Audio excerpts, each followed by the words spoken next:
So you want to visit London, fam? Well, quit fucking about and go do it, bruv. Old school, new school, need to learn up. Old school, new school, need to... Hey, welcome back, old school, new school. And today's topic is traveling tips to London. I had the opportunity to travel to London, and I just kind of want to share obviously from my opinion, some traveling tips that may help you out if you ever feel like you want to go see London. So that's going to hit a couple key topics and then keep it moving. So first, location. Location. Where do you want to stay? Do you want to be in the heart, in the center of things, or are you willing to stay on the outskirts and travel in? The place I ended up staying was a place called Camden Town, which was about 20-minute bus ride, about 10-12 minute train ride into going to see all the tourist attractions there. But when I was trying to find a room or find a place to stay, it was pretty difficult because the price ranges run the gambit. I've seen places that was in the center of downtown ranging $3,000 a night. I ended up staying in Camden Town, and it costing me $200 a night, and that was within my price range. I ended up staying 3 nights, 4 days there in London, so wasn't too bad. Rented an apartment and 7 people, and it worked out fine. The location of Camden Town was excellent. Like I said, 2-minute walk to the tube or the subway or the train, whatever you want to call it, and then also that's a 2-minute walk to the bus stop. So very convenient. On the negative side, if you're not used to a major metropolitan area, Camden Town might not be for you because there's a lot of foot traffic, homeless people, a lot of grungy, type environment walking around because there's a lot of pubs. You have the train station right there, and we stayed right, into the 4 corners of where the train station was. So if you're not used to that, or if you're traveling with family, it might not be for you. But like I said, the price was right, apartment was excellent, and the location to transportation to get to where we wanted to go was good to go. So the next topic is transportation. I'm gonna break down transportation in 2 forms. One, what airport you're coming in and how you're going to get where you're going. Remember, they drop on the opposite side of the road. So if you do want to take the chance and kind of, you're a quick learner and you want to take that chance to rent a car, by all means, do it. But I would not recommend it. Ended up from the train station to Camden Town, did an Uber.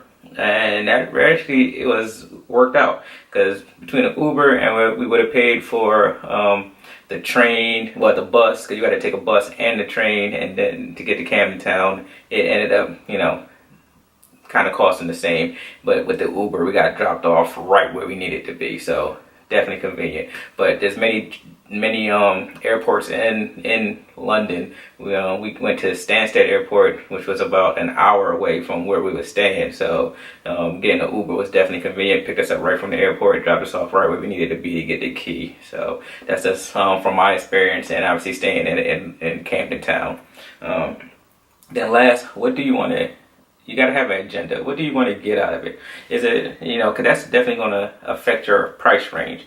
Is it just a sightseeing trip? After you just sightseeing, you could go see Buckingham Palace, Big Ben, London Eye. You can see all that stuff for free, obviously, minus the transportation to get to those, to get there. They're all within, once you get downtown, they're all within walking distance of each other. So that's relatively, cheap. If you want to try to go out to Stonehenge and things like that, obviously that's going to increase your cost. I did not get the opportunity to go out there and see that. As I said, we was traveling with 7 people and was trying to kind of keep the cost down. So, but we did hit the major things: London Eye, Buckingham Palace, changing of the guard, and Big Ben, and just looked at local sites, local architecture, architecture. So it was pretty good. And obviously Camden Town had a nice flea market type environment there. So we spent one of those days just being in Camden Town, doing some shopping, eating, and enjoying Camden Town. So definitely look to where you're staying at, because that's really going to affect your price. In total, it ran 7 people, flight, hotel, and eating and things like that, around it about $3,500. And that's good for me because that would stay within the budget that I set for the trip. So definitely, if you got any questions, comments. Oh, I forgot one thing. So with the transportation, you definitely want to get an Oyster card. For those of us from metropolitan areas, I'm from Philadelphia. We got trans passes. If you're from New York, you got the Metro card. So what happens is you get one of these at either the bus, train station, or like I don't want to say bodega, but like at a corner store. $5 deposit. You put money on it, and then when you go on the bus, got kind of the NFC thing, and it deducts, it deducts it off your card, and you just travel. Good thing about it is if you're traveling a lot on that day, it's capped off. So once you hit that point, you can still keep traveling, and it won't keep taking money off your card. So definitely get yourself an Oyster card when you get there, especially if you're not gonna if you're not driving yourself around. So Oyster card and Uber. Key points. As a bonus, I want to talk about 2 apps that I used while I was there that definitely helped me out. So City Mapper. Excellent app.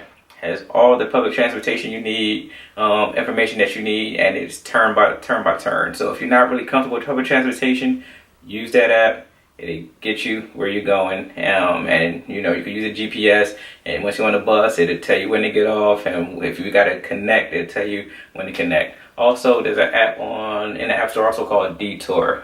This app allows you to do like a walking tour. So you'll start at a place, you'll start the app, put your earbuds in, and it'll, hour-long tour. It'll walk you around, show you some key events. So that's another way to keep the price down if you're not going to get a tour guide or go on a guided tour.